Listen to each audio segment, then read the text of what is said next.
Shalom. First off, I want to give all praise, honor, and glory unto Yahweh, Bahashem, Yahweh Shai, Baruch HaKadosh. I'm going to give double honors to the apostles, elders, and bishops of GMS who have taught us this word and teach us this word today. And I want to give a salutation unto the elect of the nation of Israel. This is the brother Yatazakbar with the GMS Nebraska camp. And in this lesson, what I want to get into is the responsibility that we have unto the flock. And this is toward, those that the Lord has set up to be prophets and teachers in this time. We have been given the Holy Spirit and ability to teach and guide our people. And, as the saying goes, with great power comes great responsibility. This is a very important duty that we have been set up to do. And, I want to start off with this precept. 1 Peter chapter 5, verse 2, which says, "Feed the flock of the Most High, which is among you, taking the oversight thereof." So let's get that word oversight. And so, I hope the wind and the background noise isn't too much. But when we get this word oversight, taking the oversight is Strong's G 1983, which is episkopeo, which is to look upon, inspect, oversee, look after, care for, of the care of the church, which rested upon the elders, to look carefully, beware. So we're supposed to care for the sheep. We're supposed to be looking out for the sheep as a shepherd would, and, that idea, the scriptures often calls us shepherds unto a flock, and I wanted to get into the duty of a shepherd unto flock, because when you go into it, it's a lot of the things that you learn when you get into what a shepherd does with sheep is things that we're supposed to be doing as prophets and teachers. For example, let's read this real fast. I'll just put this in to Grok, what entails the job of a shepherd. And it says, the job of a shepherd, also called a sheep herder, involves tending, herding, feeding, and protecting a flock of sheep. So who are the sheep? The sheep are, the Israelites, the nation of Israel, which are primarily the so-called blacks, Latinos, and Native Americans. And then you have the righteous amongst the nation of Israel, who we are attempting to bring into this fold, So it says the job of a shepherd involves tending, herding, feeding, and protecting a flock of sheep. It is one of the oldest occupations in the world, rooted in pastoral traditions. And while methods have modernized in many places, the core responsibilities remain focused on the welfare and safety of the sheep. So let's get this first thing, which is to provide food and water. We're supposed to guide the flock to good grazing areas with nutritious pasture. Now, what's that getting into? That's talking about, symbolically, how we lead the sheep to food and water is this truth. Because let's get Jeremiah chapter 3, verse 15, which says, "And I will give you pastors according to mine heart, which shall feed you with knowledge and understanding." So what's that knowledge and understanding of? It's knowledge and understanding of the truth of these scriptures. So that's what we're supposed to be feeding our people with. That's why we go out on the highways. That's why we're doing these videos. We are building our nation up with the proper knowledge that they need, because we're coming into times where this is what is going to keep you protected. As long as you know this truth and you're applying this truth and you're seeking Yahweh Ba'ashem, Yahweh Shai, and you're aware of what's going on, that's what we're going to need to be protected from these times. As the scriptures say in Isaiah 33 and 6, wisdom and knowledge shall be the stability of thy times. It says the fear of the Lord is his treasure. So wisdom and knowledge is going to be the stability of, these evil times that we're coming into. We have a responsibility because we have the ability to basically give out this wisdom and knowledge. So we are supposed to be giving it out. We're not supposed to, you know, not be preaching or, you know, have talents and we're just burying our talents in the ground. We're not trying to flip our talents. We're not trying to make this word known. It says our light has to be set upon a hill. Let's get that real fast. Matthew chapter 5, verse 14, which says, "Ye are the light of the world. A city that is set on a hill cannot be hid. Neither do men light a candle and put it under a bushel, but on a candlestick, and it giveth light unto all that are in the house." So this light, this truth, which is also called, you know, which we're supposed to feed the sheep with, this isn't supposed to be something that we hide, which means that we're going against the will of the Most High if we have this truth. If the Holy Spirit is working with us and we have the ability to teach and we're not teaching and we're not doing videos and, you know, we're just nowhere to be found. That's not right, you know? So let's go back and I want to read a little bit more in this 1 Peter chapter 5, verse 2 before we move on. And, you know, the details of a shepherd's job, because it says, feed the flock of the Most High, which is among you, taking the oversight thereof, not by constraint. So it's not supposed to be something where we feel like, man, I don't got no choice but to do this and we really don't want to. No, we're supposed to care for the flock. That's one of the that's an important aspect about this thing that we do in this truth, is because we're supposed to genuinely want to care for our people. We're supposed to genuinely want to see the elect saved. And if we have the ability to put this message out here, to put this truth out here through the spirit and power of Yahweh Bahasham Yahweh Shai, then we're supposed to do that because we care. Not because, you know, we ain't supposed to be teaching this truth and we really thinking about doing something else, or we wish we was feeding more into our careers or feeding more into this world. No, that's not the right spirit to be in. You know, we're supposed to be doing this in love. It says, not by constraint, but willingly, not for filthy lucre, but of a ready mind. And this is where you have a lot of camps and a lot of Israelites in this thing, that this is where they mess up, because they're doing this for a worldly reward. They're doing it for filthy lucre's sake. And we're supposed to be doing this in the simplicity of Yahweh Shai. We're supposed to be teaching this word not for any money. The scriptures say, let's go to this real fast. Isaiah chapter 55, verse 1, which says, "Ho, everyone that thirsteth, come ye to the waters, and he that hath no money, come ye, buy and eat.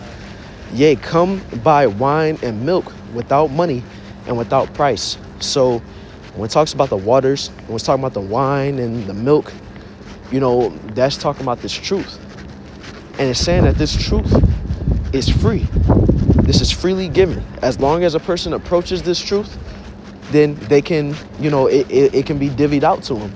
This isn't a thing to where a person wants a breakdown or they want to learn, you know, this truth, and we like, well, you gotta pay us to get it.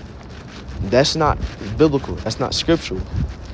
You know, if a person wants to learn and they want to come and get this word, we're supposed to give it out of a ready mind. You know, so once you start to, you know, do this word and you're starting to look for money, that's when you start to compromise the integrity of this truth, because you're doing it for, you know, you're doing it for that reward of the money, not out of love or not because of salvation.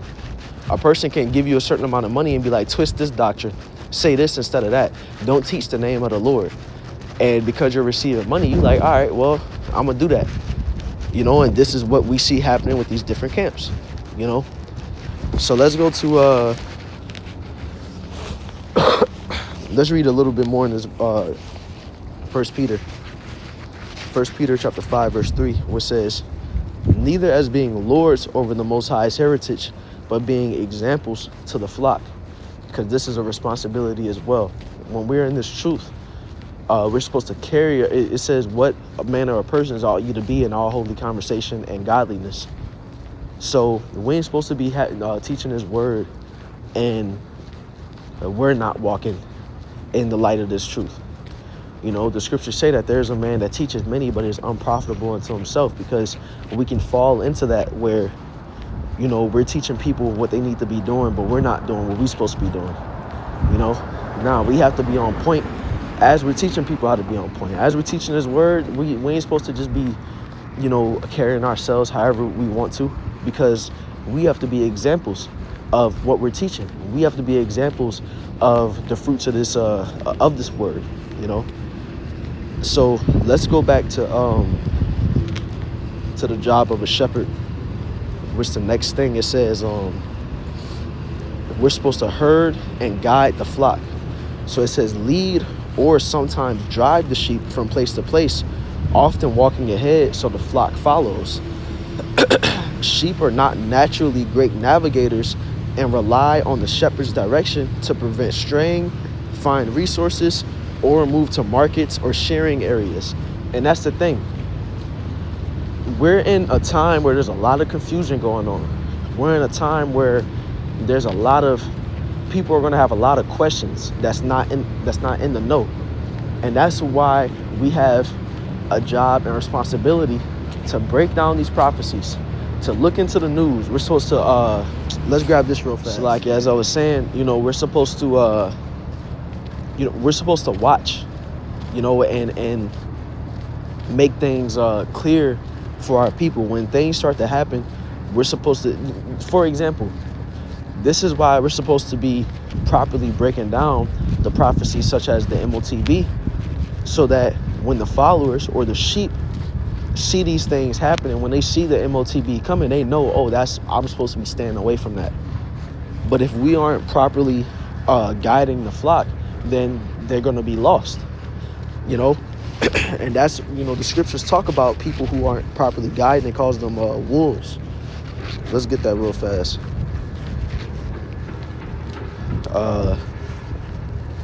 Let's see. We're going to go to, I actually had this on my list of precepts I wanted to get anyway. So we're going to go to Acts chapter 20, verse 28, which says, "Take heed, therefore, unto yourselves and to all the flock over the which the Holy Spirit had made you overseers, to feed the church of the Most High, which He purchased with His own blood." And that shows how important this is. Yahweh Shai purchased the flock with His blood. When Yahweh Shai went up on that cross, He made a sacrifice for the entire nation of Israel. The reason why we have an opportunity of salvation is because of Yahweh Shai's sacrifice. So therefore, this responsibility that we have is nothing light. If we playing with this word, we playing in Yahweh Shai's face. And there's a punishment that comes with that, you know? So that's why I said, take heed, be watchful, be a guard, be careful, and take heed unto ourselves and to the flock. But it says, "For I know this, that after my departing shall grievous wolves enter in among you, not sparing the flock." And that's where you have these different Israelites that's taking advantage of the sheep, that's guiding them astray because of personal benefit, because of personal gain, you know, and they're telling them to do certain things or guiding them down the wrong path. And the sheep don't know because they just following. So that's why we have to come in, us who, you know, have this 100% truth, and we have this responsibility to guide the sheep in the right direction, because not all Israelite teachers is telling the sheep what the MOTB is, or telling them that they're not supposed to take it.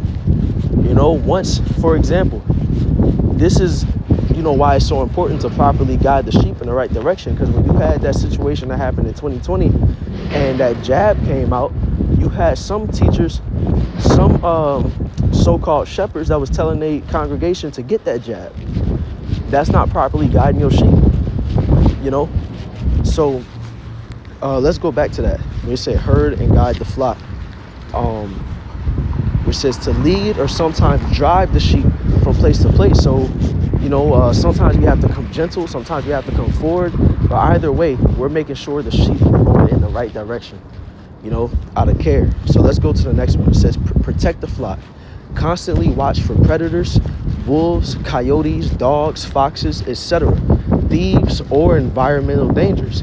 And that's why the scriptures say, mark them, which cause divisions.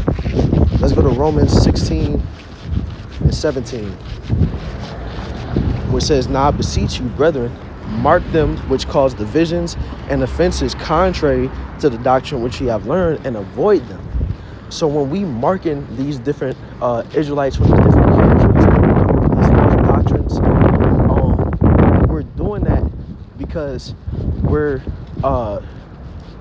basically showing the sheep, hey, this is a danger. Watch out for them, because they're going to lead you in the wrong direction.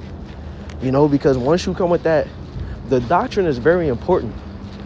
The elect that's going to be saved are going to be those whose garments are unspotted, who was not defiled by women. What that's speaking about, that wasn't defiled by women, that had them white unspotted garments, are those who had the 100% truth, the proper pure doctrine, that wasn't believing in all type of false ways. And you have these different people who's coming in, like Genesis, for example, that's coming in now. They're saying that the Gentiles can be saved. Now they're saying that America isn't the lake of fire. And we have to point them out and say, bro, don't listen to them, because those are wolves. Those are dangers that you have to watch out for.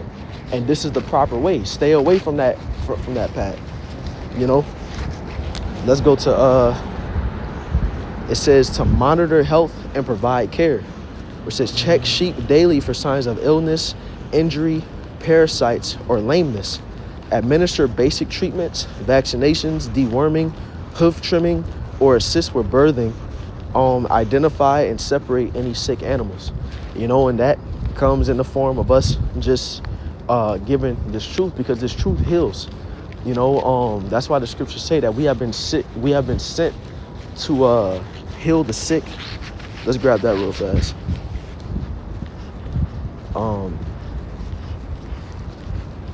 Let me see.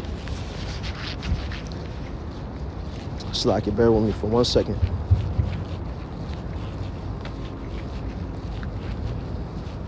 Okay, this is it right here. Isaiah chapter 61, verse 1, which says, the Spirit of the Lord Yahweh is upon me, because the Lord Yahweh hath anointed me.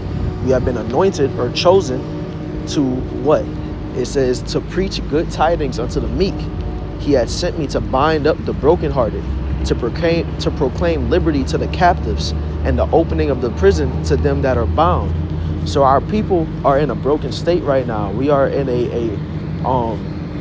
those who don't have this truth are in a spiritually low state, and they need healing. And this truth, that's what this living water does. It heals our people. It brings them to health. It basically, and for lack of better words, it livens them spiritually, if that makes sense. And we have been placed upon this earth to do that very thing through the spirit and power of Yahweh Ba'ashem Yahweh Shai. So slacking for the background noise, Lord willing, bear, it's not too much, y'all can bear with me. But it says, this is one more part I wanted to grab when it talks about the job of a shepherd, which says that a shepherd has to adapt to conditions. It says work long hours outdoors in all weather, extreme heat, cold, rain, snow, often with physical demands like moving fences, carrying feed. And this reminds me of the precept where it talks about in 2 Timothy chapter 4, verse 2, it says, preach the word, be instant, in season, out of season, reprove, rebuke, exhort with all long suffering and doctrine. So that's the thing, that's why we go out when it's hot as hell outside. We go out while it's cold. Now, when the temperatures are dangerous, you know what I'm saying, and it's a threat to our health, of course, we don't go out. We'll stay inside and do a live, but when it's hot as hell, we sweating, we could be inside getting some AC, we still out there teaching, we still out on the highways, so that light is still shining. When it's cold and it's bearable, even when it be snowing at times, and brothers still be outside, and You know, because what, we supposed to be out there in season, out of season. You know, because the sheep need to hear this word. You know, it says, so yeah, that's basically the point of why I wanted to get into the job of the shepherd. That's all like the bullet points, you know. And the reason, you know, it's good to know what a shepherd does, because we are shepherds, and the listeners, the followers of this truth, are sheep.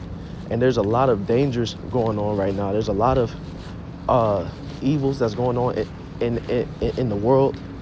There's a lot of confusion going out, and you have false shepherds that are adding to that confusion, that's not giving proper guidance. And through care and love, you know, again, we have to meet our responsibility of making sure the sheep have what they need, the proper guidance to make it on the straight and narrow path, you know. Let me see if that's let's go. I want to grab this precept here, you know, because I mentioned earlier about the doctrine, how important it is. And that's why it says in 1 Timothy chapter 4, verse 16, it says, take heed unto thyself and unto the doctrine. Continue in them. So the things that we have learned, we're supposed to continue in them. We ain't supposed to be coming up with no new doctrines, no new breakdowns. You know, the things that the apostles, elders, and bishops have taught us, you know, we, hold fast to that which ye have learned. You know, it's not what Genesis is doing. They trying to come up with spins and new breakdowns, and they butchering the scriptures in the process. It says, take heed unto thyself and unto the doctrine, continue in them. For in doing this, thou shalt both save thyself and them that hear thee. So that's the importance of this doctrine. We have to make sure that we're not feeding the sheep poison. Make sure that we feeding them, you know, the food that they need. You know, and let me see if this is, yep, that's all the precepts I wanted to get into, you know. So Lord willing, this lesson was edifying. Once again, I want to give all praise, honor, and glory unto Yahweh, Bahasham, Yahweh Shai, Bahamachar Kodash. I want to give double honors to the apostles, elders, and bishops of GMS, and a salutation to the elect. Shalom.